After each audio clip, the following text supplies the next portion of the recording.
فکری جګړه اوومه برخه د فکری جګړې خطر.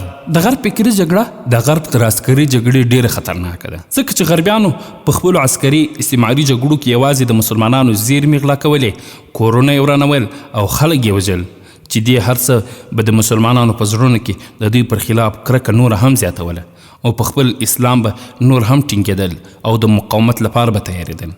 که څه هم چې جګړه به په پیړیو اوږده شوه، خو د فکري جګړې خطر په دې کې دی چې دغې جګړې مسلمانان د غرب په زهرجن فرهنګ ولړل. په مسلمانانو کې الحادي نظریات، بېدینه فرهنګ او لوېدلي اخلاق خپاره کړل.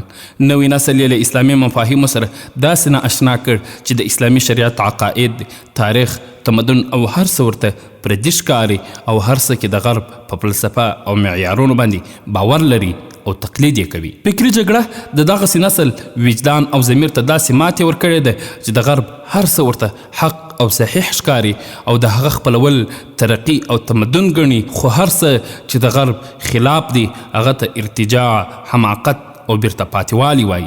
غرب د فکري جګړې په نتیجه کې په اسلامي هیوادونو کې داسې یو نسل رامنځته کړ او حکومتونه او د چارو واګې ور وسپارل چې د غرب د استعمال شوي ځایناسې ثابت شول.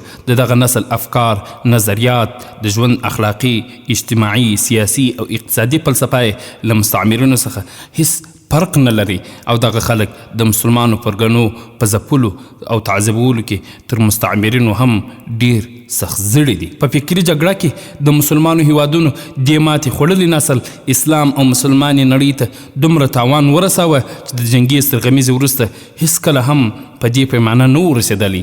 دې ماتې خوړلي نسل د مسلمانانو د ژوند ټول معیارونه پردي کړي دي او فرهنګي غلامان یې ترې جوړ کړي دي.